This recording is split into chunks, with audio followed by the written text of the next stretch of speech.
ಯಾಕೆ ಅಂದರೆ ನಮ್ಮ ಮನಸ್ಸು ಹೇಗೆ ಅಂದರೆ, ನಾವು ನಿರ್ಧಾರ ಮಾಡಿರ್ತೀವಿ, ಇವತ್ತಿಂದ ನನ್ನ ಗಂಡನ ಮೊಬೈಲ್ ನಾನು ನೋಡಲ್ಲ, ಇವತ್ತಿಂದ ನನ್ನ ಹೆಂಡತಿ ಮೊಬೈಲ್ ನಾನು ಚೆಕ್ ಮಾಡಲ್ಲ ಅಂತ ನಿರ್ಧಾರ ಮಾಡಿದ್ರೂ ಸಹ ಒಳಗಡೆ ಕೊರಿತಾನೇ ಇರುತ್ತೆ, ಒಂದ್ಸಲ ಓಪನ್ ಮಾಡಿ ನೋಡೋಣ ಅಂತ ಅಲ್ವಾ.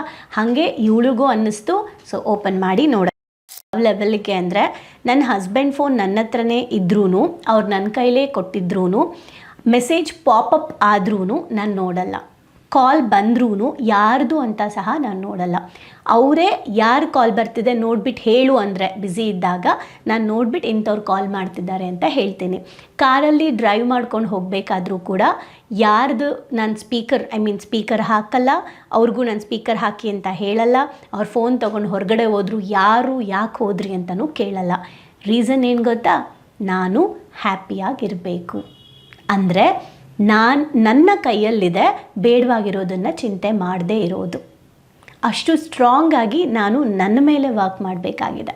ಓಕೆ, ಇವ್ರಿಗೆ ಅದು ಆಗಿಲ್ಲ. ನಾನು ಅವಾಗಿದ್ನೆಲ್ಲ ಹಾಗಿದ್ರು. ಈಗ ಎಷ್ಟು ಜನ ಇದ್ದೀರಾ ಲೇಡೀಸ್ ನೋಡ್ಕೊಳ್ಳಿ, ಆ್ಯಂಡ್ ಜೆಂಟ್ಸ್ ನೀವು ಚೆಕ್ ಮಾಡ್ಕೊಳ್ಳಿ.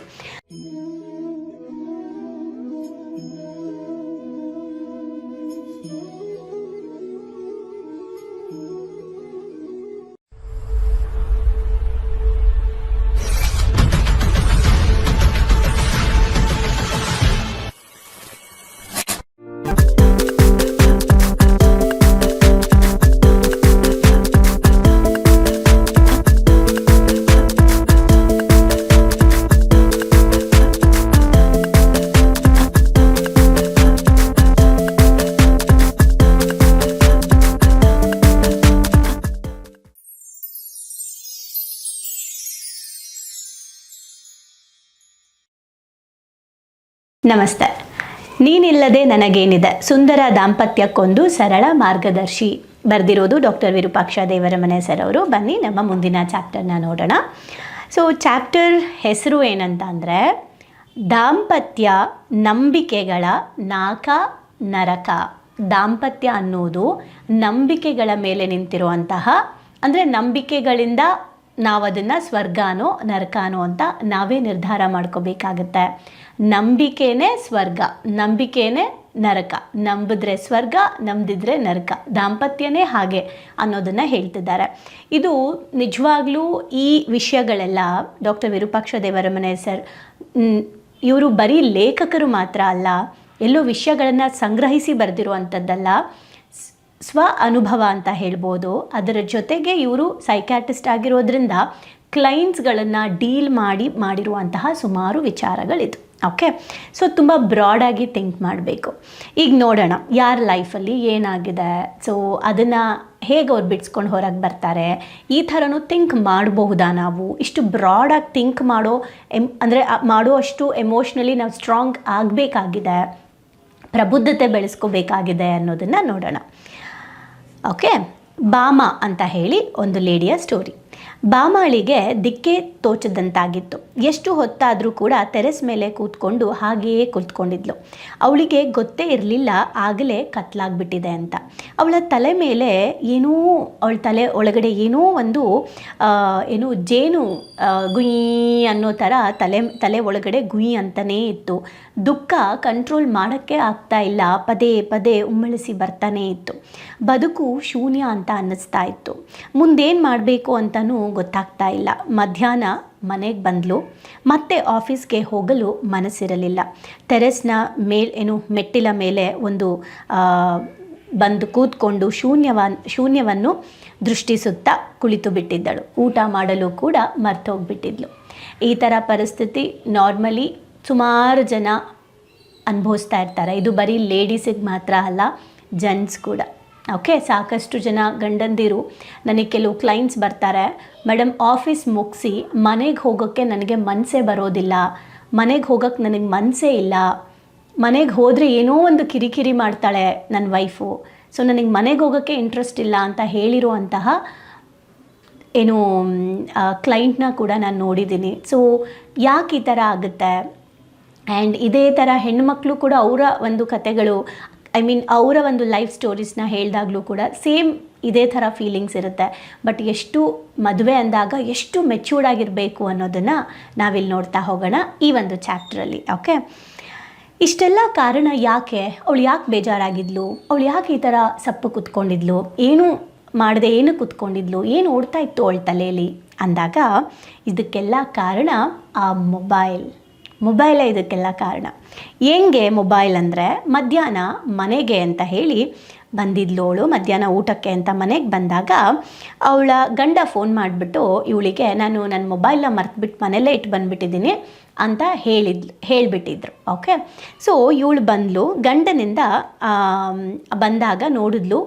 ಅವನು ಹೇಳಿಲ್ಲ ಅಂದಿದ್ರೆ ಎಷ್ಟೋ ಚೆನ್ನಾಗಿರ್ತಿತ್ತು ಅನಿಸುತ್ತೆ, ಆದರೆ ಹೇಳಿಬಿಟ್ನಲ್ಲ ಅಂತ ಬೇಜಾರಾಗೋಯ್ತು. ಯಾಕೆ ಅಂದರೆ, ನಮ್ಮ ಮನಸ್ಸು ಹೇಗೆ ಅಂದರೆ, ನಾವು ನಿರ್ಧಾರ ಮಾಡಿರ್ತೀವಿ, ಇವತ್ತಿಂದ ನನ್ನ ಗಂಡನ ಮೊಬೈಲ್ ನಾನು ನೋಡಲ್ಲ, ಇವತ್ತಿಂದ ನನ್ನ ಹೆಂಡತಿ ಮೊಬೈಲ್ ನಾನು ಚೆಕ್ ಮಾಡಲ್ಲ ಅಂತ ನಿರ್ಧಾರ ಮಾಡಿದ್ರೂ ಸಹ ಒಳಗಡೆ ಕೊರಿತಾನೇ ಇರುತ್ತೆ, ಒಂದ್ಸಲ ಓಪನ್ ಮಾಡಿ ನೋಡೋಣ ಅಂತ ಅಲ್ವಾ. ಹಾಗೆ ಇವಳಿಗೂ ಅನ್ನಿಸ್ತು. ಸೊ ಓಪನ್ ಮಾಡಿ ನೋಡೋಕ್ಕೆ ಸ್ಟಾರ್ಟ್ ಮಾಡಿದ್ಲು. ಸೊ ನೋಡೋಕ್ಕೆ ಶುರುವಾದಾಗ ಅವರ ಸಹೋದ್ಯೋಗಿಯಿಂದ, ಅಂದರೆ ಅವರ ಎಂಪ್ಲಾಯಿಂದ ಮೆಸೇಜ್ ಬಂದಿತ್ತು. ಏನಂತ ಅಂದರೆ, ಅಲ್ಲಿ ಒಂದೊಂದೇ ಮೆಸೇಜ್ಗಳನ್ನ ನೋಡ್ತಾ ಹೋದ್ಲು. ಇದು ಎಲ್ಲ ಸ್ತ್ರೀಯರಿಗೂ ಇರುತ್ತೆ ಅಂತ ನಾನು ಹೇಳಲ್ಲ, ನನ್ನ ಪ್ರಕಾರ ಜ್ಞಾನದ ಕೊರತೆ ಅಷ್ಟೆ. ಓಕೆ, ಸೊ ನಾನು ಮುಂಚೆ ಮಾಡ್ತಿದ್ದೆ, ಇವಾಗ ಮಾಡ್ತಿಲ್ಲ ಅಂದರೆ ಅದು ಯಾವ ಲೆವೆಲ್ಗೆ ಅಂದರೆ, ನನ್ನ ಹಸ್ಬೆಂಡ್ ಫೋನ್ ನನ್ನ ಹತ್ರನೇ ಇದ್ರೂ, ಅವ್ರು ನನ್ನ ಕೈಲೇ ಕೊಟ್ಟಿದ್ರೂ, ಮೆಸೇಜ್ ಪಾಪಪ್ ಆದ್ರೂ ನಾನು ನೋಡಲ್ಲ, ಕಾಲ್ ಬಂದ್ರೂ ಯಾರ್ದು ಅಂತ ಸಹ ನಾನು ನೋಡಲ್ಲ. ಅವರೇ ಯಾರು ಕಾಲ್ ಬರ್ತಿದೆ ನೋಡ್ಬಿಟ್ಟು ಹೇಳು ಅಂದರೆ ಬ್ಯುಸಿ ಇದ್ದಾಗ ನಾನು ನೋಡ್ಬಿಟ್ಟು ಇಂಥವ್ರು ಕಾಲ್ ಮಾಡ್ತಿದ್ದಾರೆ ಅಂತ ಹೇಳ್ತೀನಿ.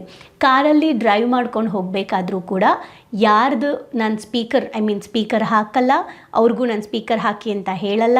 ಅವ್ರ ಫೋನ್ ತೊಗೊಂಡು ಹೊರಗಡೆ ಹೋದ್ರು ಯಾಕೆ ಹೋದ್ರಿ ಅಂತಲೂ ಕೇಳಲ್ಲ. ರೀಸನ್ ಏನು ಗೊತ್ತಾ, ನಾನು ಹ್ಯಾಪಿಯಾಗಿರಬೇಕು ಅಂದರೆ ನನ್ನ ಕೈಯಲ್ಲಿದೆ ಬೇಡವಾಗಿರೋದನ್ನು ಚಿಂತೆ ಮಾಡದೇ ಇರೋದು. ಅಷ್ಟು ಸ್ಟ್ರಾಂಗಾಗಿ ನಾನು ನನ್ನ ಮೇಲೆ ವರ್ಕ್ ಮಾಡಬೇಕಾಗಿದೆ.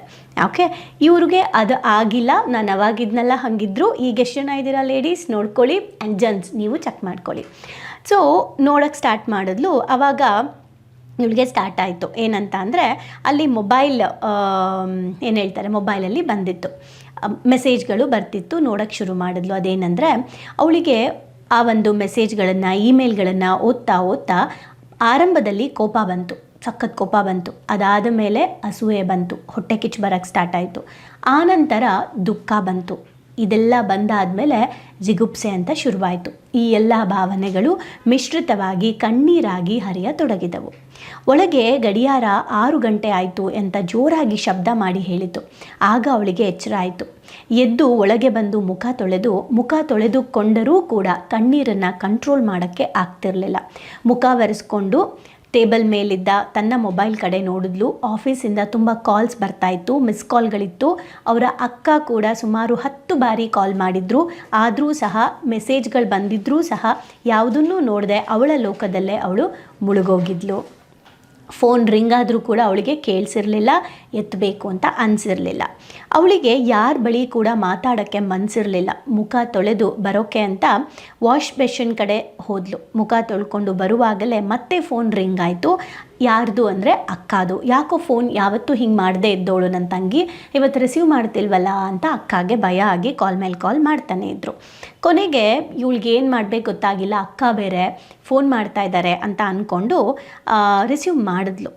ಮಾಮ ಎಲ್ಲಿದೆಯಾ, ಯಾಕೆ ಮಧ್ಯಾಹ್ನದಿಂದ ಫೋನ್ ರಿಸೀವ್ ಮಾಡ್ತಾ ಇಲ್ಲ ಅಂತ ಹೇಳಿದಾಗ ಇವಳು ಉತ್ತರನ ಕೊಡಲೇ ಇಲ್ಲ, ಸೈಲೆಂಟಾಗಿದ್ಲು.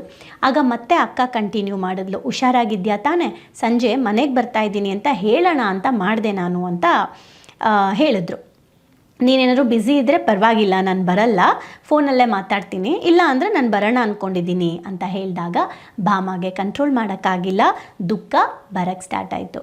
ನಾವೆಲ್ಲರೂ ಹಾಗೇನೆ ಗೊತ್ತಾ, ಹೇಗೋ ನಮ್ಮ ಪಾಡಿಗೆ ನಾವು ತಡ್ಕೊಂಡಿರ್ತೀವಿ. ಯಾರಾದರೂ ಬಂದು ಅದೇ ವಿಚಾರನ ಟ್ರಿಗರ್ ಮಾಡಿದಾಗ, ಏನಾಯ್ತು ಹೇಳು ಅಂತ ನಮಗೆ ಸಮಾಧಾನ ಮಾಡೋಕ್ಕೆ ಬಂದಾಗ ನಾವು ಜಾಸ್ತಿ ಅಳ್ತೀವಿ. ನಿಮಗೊಂದು ವಿಷಯ ಗೊತ್ತಾ, ಹೆಣ್ಮಕ್ಳು ಅಳಬೇಕಾದ್ರೆ, ಸ್ಪೆಷಲಿ ಹೆಂಡ್ತಿದೀರು ಅಳಬೇಕಾದ್ರೆ ಗಂಡಂದಿರು ಸಮಾಧಾನ ಮಾಡಲ್ಲ.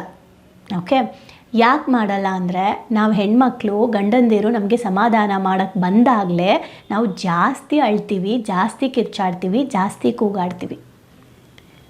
ಅಂದರೆ ಹೆಣ್ಣಿನ ಸ್ವಭಾವ ಅವಳಿಗೆ ಏನೇ ಹೇಳಬೇಕು ಅಂದರೂ ಜಾಸ್ತಿ ಹೇಳಬೇಕು, ಆವಾಗ ಅವಳಿಗದು ಅಕ್ಸೆಪ್ಟ್ ಮಾಡ್ಕೊತಾಳೆ. ಆದರೆ ಆ ಪೇಷನ್ಸ್ ಗಂಡಿಗಿರೋದಿಲ್ಲ.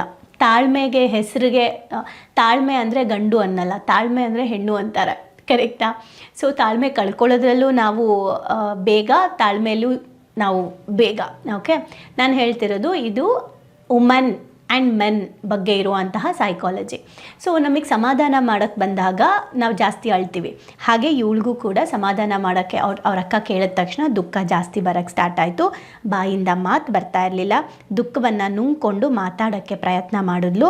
ಆದರೂ ಕೂಡ ಅವಳಿಗೆ ಗೊತ್ತಾಯಿತು ಅಕ್ಕಗೆ ಏನೋ ಆಗಿದೆ ಅಂತ. ಹುಷಾರಾಗಿದೆಯಾ ತಾನೇ ಅಂತ ಕೇಳಿದ್ರು. ಎಲ್ಲಿದೆಯಾ ಹೇಳು ಪುಟ್ಟಿ, ನಾನು ಬರ್ತೀನಿ ಅಂತ ಹೇಳಿದಾಗ ಅಕ್ಕನ ಪ್ರೀತಿನೇ ಅಂಥದ್ದಲ್ವ. ಎಷ್ಟೋ ಜನ ಅಕ್ಕ ತಂಗಿರು ನೋಡಿ, ಮದುವೆ ಆಗಿ ಹೋದ್ಮೇಲೆ ಅಣ್ಣ ತಂಗಿ ಜಾಸ್ತಿ ಬಾಂಡಿಂಗು ಸ್ವಲ್ಪ ಕಡಿಮೆ ಆಯಿತಾ, ಅಕ್ಕ ತಂಗಿ ಬಾಂಡಿಂಗ್ ಜಾಸ್ತಿ ಇರುತ್ತೆ. ಆ್ಯಂಡ್ ಅಕ್ಕ ತಂಗಿ ಯಾವ ಥರ ಇರ್ತಾರೆ ಅಂದರೆ ಸ್ವಂತ ತಾಯಿ ಮತ್ತು ಮಗಳು ಲವ್ ಪ್ರೀತಿ ಇರುತ್ತೆ. ಎಲ್ಲೋ ಬಹಳ ಅಪರೂಪ ಹೊಂದಾಣಿಕೆ ಇಲ್ಲದೆ ಇರೋದು. ಅಕ್ಕಗೋಸ್ಕರ ತಂಗಿ, ತಂಗಿಗೋಸ್ಕರ ಅಕ್ಕ ತುಂಬ ಮಾಡ್ತಾರೆ. ಹಾಗೆ ಹೆಂಡತಿ ಲೈಫ್ ತಂಗಿ ಲೈಫ್ನ ಎಷ್ಟೋ ಅಕ್ಕಂದಿರು ಹಾಳು ಮಾಡಿರ್ತಾರೆ. ಅವ್ರಿಗೂ ಗೊತ್ತಿಲ್ಲ, ಏನೇನೋ ಹೇಳ್ಕೊಟ್ಬಿಟ್ಟು ಹಿಂಗೂ ಆಗಿರುತ್ತೆ. ಅದಕ್ಕೆ ಯಾರೇ ಅಕ್ಕ ಆಗಲಿ, ತಂಗಿ ಆಗಲಿ, ಅಮ್ಮ ಆಗಲಿ, ಅಪ್ಪ ಆಗಲಿ, ನಾಲೆಡ್ಜ್ ಇಂಪಾರ್ಟೆಂಟ್. ಸೊ ಈಗ ಇವಳು ಆ ಥರ ಹಳಕ್ಕೆ ಸ್ಟಾರ್ಟ್ ಆದಾಗ ಅವಳಿಗೆ ಗೊತ್ತಾಗುತ್ತೆ, ಅವಳಿಗೂ ಕೂಡ ಸಹಿಸ್ಕೊಳ್ಳೋಕ್ಕಾಗಲ್ಲ. ನಾನು ಬರ್ತೀನಿ ಇರು, ಏನಾದರೂ ತೊಂದರೆ ಆಗಿದ್ದರೆ ಯಾಕೆ ನಿನಗೆ ಹಂಗೆಲ್ಲ ಮಾಡ್ತಾ ಇದೆಯಾ ಅಂತ ಹೇಳಿ ಇಮಿಡಿಯೇಟ್ ನಾನು ಹೊರಟ್ಬಿಡ್ತೀನಿ ಅಂತ ಅವ್ರ ಅಕ್ಕ ಹೊರಟು ಬಂದುಬಿಡ್ತಾಳೆ. 10 ನಿಮಿಷದಲ್ಲಿ ಅಕ್ಕ ಆಟೋದಲ್ಲಿ ಬಂದುಬಿಟ್ಲು. ಅವಳನ್ನು ಕಂಡ ಮೇಲೆ ಭಾಮಾಗೆ ಇನ್ನಷ್ಟು ದುಃಖ ಬರೋಕ್ಕೆ ಸ್ಟಾರ್ಟ್ ಆಗಿ ಅವಳ ತೊಡೆ ಮೇಲೆ ಮಲ್ಕೊಂಡು, ಅವರ ಅಕ್ಕನ ತೊಡೆ ಮೇಲೆ ಮಲ್ಕೊಂಡು ಜೋರಾಗಿ ಅಳಕ್ಕೆ ಶುರು ಮಾಡಿದ್ಲು. ಇದು ಶುರುವಾಗ್ತಿದ್ದಂಗೆ ಅಕ್ಕ ಅವಸರ ಮಾಡಿಲ್ಲ. ಆಯಿತು, ಅವಳು ಎಷ್ಟು ಅಳ್ತಾಳೆ, ಅಳ್ಳಿ ಅಂದ್ಬಿಟ್ಟು ಸುಮ್ಮನಾಗ್ಬಿಟ್ಟು ಓಕೆ ದುಃಖ ಹೊರಹಾಕಲು ಸಾಕಷ್ಟು ಅವಕಾಶ ನೀಡಿಬಿಟ್ಟು ತಲೆ ಸವರ್ತಾ ಹೇಳಿದ್ಲು. ತುಂಬ ಸಮಯದ ನಂತರ ಹೇಳಿದ್ಲು, ಭಾಮಗೆ ಅಳುವಿನ ತೀವ್ರತೆ ಕಡಿಮೆ ಆದಮೇಲೆ ಏನಾಯಿತು ಹೇಳಮ್ಮ, ಯಾಕಿಷ್ಟು ದುಃಖದಲ್ಲಿದೆಯಾ, ನಾನು ಬಂದಿದ್ದೀನಲ್ಲ, ನನ್ನ ಬಳಿ ಹೇಳು, ಏನಾದರೂ ಜಗಳ ಮನಸ್ತಾಪ ಆಯಿತಾ ಅಂತ ಅಕ್ಕ ಕೇಳಿದ್ಲು. ಆಗ ಹೇಳಿದ್ರು, ಓಕೆ ಹೇಗೆ ಹೇಳಬೇಕು ಗೊತ್ತಾಗ್ತಿಲ್ಲ ಅಕ್ಕ, ಇನ್ಮೇಲೆ ಯಾವ ಜಗಳನೂ ಇರಲ್ಲ, ಮನಸ್ತಾಪನೂ ಇರಲ್ಲ, ಎಲ್ಲ ಮುಗ್ದೋಯ್ತು, ಇನ್ನು ನಾನು ಈ ಮನೆಯಲ್ಲಿ ಇರೋದಿಲ್ಲ ಅಂತ ಗಂಡನ ಮೊಬೈಲ್ನಲ್ಲಿದ್ದ ಆ ಮೆಸೇಜ್ಗಳನ್ನು, ಇಮೇಲ್ಗಳನ್ನು ತೋರಿಸಿದ್ಲು. ಅಕ್ಕಗೆ ಆ ಮೊಬೈಲಲ್ಲಿದ್ದ ಮೆಸೇಜ್ಗಳನ್ನು ಓದೋಕೆ ಸರಿ ಅಂತ ಅನ್ನಿಸ್ಲಿಲ್ಲ. ಆದರೂ ಕೂಡ ತಂಗಿ ಸ್ಥಿತಿಗೋಸ್ಕರ ಓದಿದ್ಲು. ದಟ್ ಮೀನ್ಸ್ ಅಕ್ಕ ಮೆಚ್ಯೂರ್ಡ್ ಆಗಿದ್ದಾರೆ. ಓಕೆ, ಅಂದರೆ ಅವರ ಆಲೋಚನೆಗಳು ಕರೆಕ್ಟ್ ಆಗಿದೆ.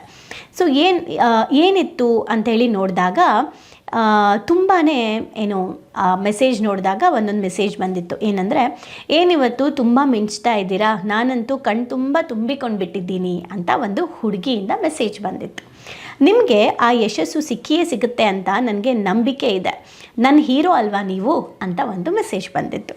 ತುಂಬ ಸುಸ್ತಾಗಿರಬೇಕು, ಮಲಗಿ, ಸುಂದರ ಕನಸುಗಳು ನಿಮಗಾಗಲಿ, ನಾಳೆ ಸಾಕಷ್ಟು ಕೆಲಸ ಬಾಕಿ ಇದೆ, ಮಿಸ್ ಯು ಅಂತ ಒಂದು ಮೆಸೇಜ್ ಬಂದಿತ್ತು. ಎಷ್ಟು ಕೆಲಸ ಮೈಮೇಲೆ ಹಾಕ್ಕೊಳ್ತೀರಪ್ಪ, ನಿಮ್ಮನ್ನು ನಂಬಿಕೊಂಡವರಿಗೆ ಸ್ವಲ್ಪ ಸಮಯ ಕೊಡಬೇಕಲ್ವಾ ಅಂತ ಒಂದು ಮೆಸೇಜ್ ಬಂದಿತ್ತು. ಸಾರಿ, ನಿನ್ನೆ ನಿಮ್ಮ ಬಳಿ ಹಾಗೆ ವರ್ತಿಸಬಾರ್ದಿತ್ತು, ನೀವು ಸ್ಮೋಕ್ ಮಾಡಿ ಬಂದದ್ದು ತಿಳಿದು ನನಗೆ ಕೋಪ ಬಂತು, ನಿಮ್ಮ ಕೆಲಸದಲ್ಲಿ ತೊಂದರೆಯಾಗಿದ್ದರೆ ಕ್ಷಮಿಸಿ ಅಂತ ಒಂದು ಮೆಸೇಜ್ ಬಂದಿತ್ತು. ಎಲ್ಲಿ ಹೋಗಿದ್ರಿ ಬಾಸ್, ಆಫೀಸ್ ಖಾಲಿ ಆಗಿದೆ ಅಂತ ಒಂದು ಮೆಸೇಜ್ ಬಂದಿತ್ತು. ಹೀಗೆ ಹಲವಾರು ಮೆಸೇಜ್ ಇತ್ತು. ಇದೆಲ್ಲ ಕೇಳಿಸ್ಕೊಬೇಕಾದ್ರೆ ಎಲ್ಲ ಲೇಡೀಸ್ಗೂ ಕೋಪ ಬರ್ತಿರುತ್ತಲ್ಲ, ಅವಳು ಯಾರು ಕಳಿಸಿರೋದು ಮೆಸೇಜ್ನ ಅಂತ. ನಾವು ಹಾಗೆ ನೋಡೋದ್ರ ಬದಲು ಹೀಗೆ ನೋಡ್ಬೋದಾ ಅನ್ನೋದೇ ಈ ಚಾಪ್ಟರ್ನ ಒಂದು ಪ್ರಬುದ್ಧತೆ, ಮೆಚ್ಯೂರಿಟಿ. ಓಕೆ, ಆ್ಯಂಡ್ ಫೈನಲಿ ಏನು ಗೊತ್ತಾ, ಇದೆಲ್ಲದಕ್ಕೂ ನಾನು ಹೇಳೋದಿಷ್ಟೇ, ನಮ್ಮ ಹ್ಯಾಪಿನೆಸ್, ನಮ್ಮ ನೆಮ್ಮದಿ, ಈ ಅಟ್ಯಾಚ್ಮೆಂಟಿಂದ ಸ್ವಲ್ಪ ಹೊರಗೆ ಬಂದು ಹ್ಯಾಪಿನೆಸ್, ನಾನು ಖುಷಿಯಾಗಿರಬೇಕು ಅಂತ ಯಾರು ತಿಳ್ಕೊಳ್ತಾರೆ ಅವ್ರು ಇದನ್ನೆಲ್ಲ ಗಮನಿಸೋದೇ ಇಲ್ಲ. ನಾನು ನಿಮ್ಗೆ ಹೇಳ್ತೀನಿ ಕೆಲವು ಸ್ಟೋರೀಸ್ ನನ್ನ ಕ್ಲೈಂಟ್ಸ್ದು, ಹೇಗೆ ಅವರು ಡೀಲ್ ಮಾಡಿದ್ದಾರೆ, ಎಷ್ಟು ಮೆಚ್ಯೂರ್ಡಾಗಿ ಯೋಚನೆ ಮಾಡಿದ್ದಾರೆ ಅಂತ. ಸುಮಾರಿದೆ ಆ ಥರ ಮೆಚ್ಯೂರ್ಡಾಗಿ ಥಿಂಕ್ ಮಾಡೋದ್ರಿಂದ ನಾವು ಹ್ಯಾಪಿಯಾಗಿರೋದಕ್ಕೆ. ಓಕೆ, ಸೊ ಕೊನೆಗೆ ಹೀಗೆ ಹಲವಾರು ಮೆಸೇಜ್ನ ನೋಡಿದ್ಯಾಕ ಇವ್ರ ಬುದ್ಧಿನ, ನನಗೆ ಇದೆಲ್ಲ ನೋಡಬೇಕಿತ್ತು, ನಾನೇನು ತಪ್ಪು ಮಾಡಿದ್ದೆ, ಯಾವುದರಲ್ಲಿ ಇವ್ರಿಗೆ ನಾನು ಕೊರತೆ ಮಾಡಿದ್ದೀನಿ ಅಂತ ಹೀಗೆ ಇನ್ನೊಂದು ಹೆಣ್ಣಿನ ಸಹವಾಸ ಮಾಡಬೇಕಿತ್ತು. ಅವಳು ತುಂಬಾ ಅಳಕ್ಕೆ ಶುರು ಮಾಡಿದ್ಲು ಆ್ಯಂಡ್ ಕಿರ್ಚಾಡೋಕ್ಕೆ ಕೂಗಾಡೋಕ್ಕೆ ಸ್ಟಾರ್ಟ್ ಮಾಡಿದ್ಲು. ಅಕ್ಕ ಮಾತ್ರ ಶಾಂತವಾಗಿದ್ಲು. ಹೇಗಿದನ್ನು ನೋಡಬಹುದು ಅಂತ. ಓಕೆ, ಬಾಮ ಮಾತಾಡೋದನ್ನು ನಿಲ್ಲಿಸಿದ ಮೇಲೆ ಅವಳು ಮಾತಾಡೋಕ್ಕೆ ಪ್ರಾರಂಭ ಮಾಡಿದ್ಲು. ಸಮಾಧಾನವಾಗಿ ಯೋಚಿಸು. ಓಕೆ, ಸಮಾಧಾನವಾಗಿ ಯೋಚಿಸು ಭಾಮ, ನೀನು ಉದ್ವೇಗದಿಂದ ಮಾತಾಡ್ತಾ ಇದೆಯಾ. ನಾವು ನಮ್ಮ ನೆಗೆಟಿವ್ ಭಾವನೆಗಳಲ್ಲಿದ್ದಾಗ ನಾವು ತಗೊಳ್ಳೋ ನಿರ್ಧಾರಗಳು, ನಾವು ಅಟ್ರ್ಯಾಕ್ಟ್ ಮಾಡೋದು ಎಲ್ಲ ನೆಗೆಟಿವ್ ಆಗಿರುತ್ತೆ ಅಂತ ನಾನು ಯಾವಾಗಲೂ ಹೇಳ್ತಿರ್ತೀನಿ.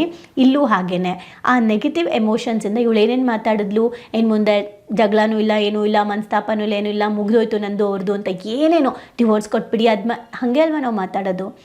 ಅದೆಲ್ಲ ಸ್ವಲ್ಪ ಕ್ಲಿಯರ್ ಆದಮೇಲೆ ಆರಾಮಾಗಿಬಿಡ್ತೀವಿ ಅಲ್ವಾ. ಸೊ ಹಾಗಾಗಿ ನೆಗೆಟಿವ್ ಮನಸ್ಸು ಯಾವಾಗ ದುಃಖದಲ್ಲಿರುತ್ತೆ ಆವಾಗ ನಾವು ಯಾವುದೇ ನಿರ್ಧಾರಗಳನ್ನು ತಗೋಬಾರ್ದು. Okay, so specially relationship. So ಇವಳು ಮಾತಾಡೋಕ್ಕೆ ಸ್ಟಾರ್ಟ್ ಮಾಡಿದ್ಲು. ರಿಲ್ಯಾಕ್ಸ್ ಆಗು, ದಯವಿಟ್ಟು ಪೂರ್ತಿ ವಿಷಯ ಏನು ಅಂತ ತಿಳ್ಕೊಳ್ದೆ ದೊಡ್ಡ ದೊಡ್ಡ ಮಾತುಗಳನ್ನು ಆಡಬೇಡ. ನೀನು ಈ ಮೆಸೇಜ್ಗಳನ್ನು ನೋಡಿ ತಾನೇ ಇಷ್ಟೊಂದು ದುಃಖ ಆಗಿರೋದು.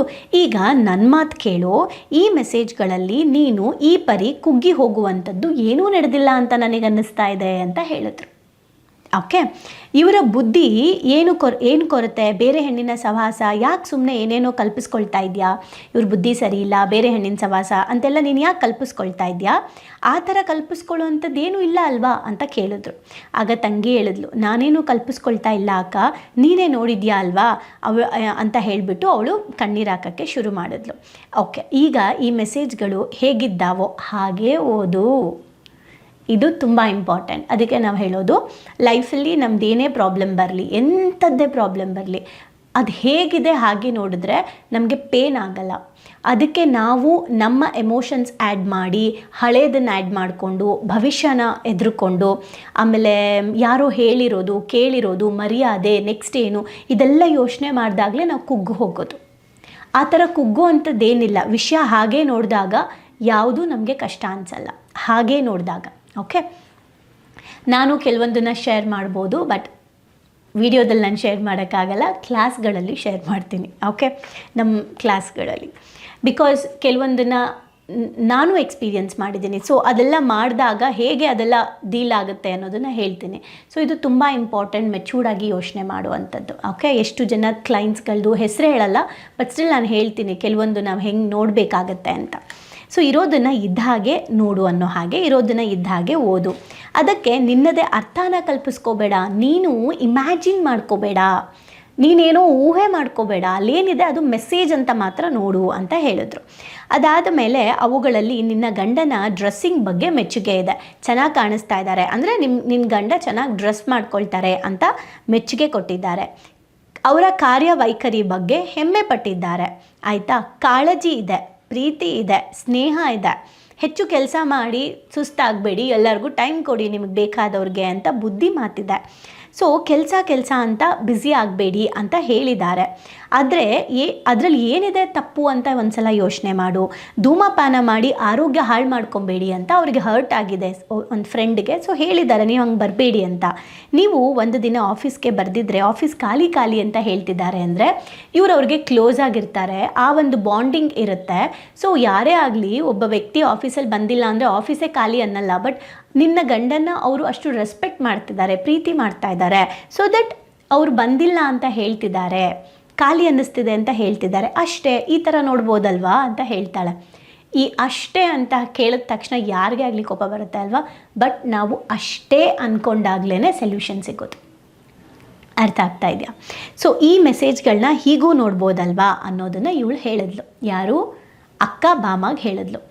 ಇವತ್ತು ನಾನು ಈ ಚಾಪ್ಟರ್ನ ಎಂಡ್ ಮಾಡ್ತೀನಿ. ನಾಳೆ ಇದನ್ನು ತಂಗಿ ಹೇಗೆ ನೋಡಿದ್ಲು, ಹೇಗೆ ಒಪ್ಕೊಂಡ್ಲು, ಇದನ್ನು ಇಷ್ಟು ಮೆಚೂರ್ಡಾಗಿ ನೋಡೋಕ್ಕೆ ಸಾಧ್ಯನಾ? ಇದು ಹೆಂಗೆ ಸಾಧ್ಯ? ನೀವೇನೋ ಸ್ನೇಹ ಅಂದ್ಬಿಟ್ರಿ, ಪ್ರೀತಿ ಅಂದ್ಬಿಟ್ರಿ, ಕಾಳಜಿ ಅಂದ್ಬಿಟ್ರಿ, ಬಟ್ ಅದು ಹಂಗಲ್ವಲ್ಲ, ಯಾಕೆ ಹಂಗೆ ಕಲಿಸ್ಬೇಕು? ಇದೆಲ್ಲ ಯಾಕೆ ಬರುತ್ತೆ ನಮ್ಮೊಳಗಡೆ ಅನ್ನೋದನ್ನು ನಾಳೆ ನಾವು ಡಿಸ್ಕಸ್ ಮಾಡೋಣ.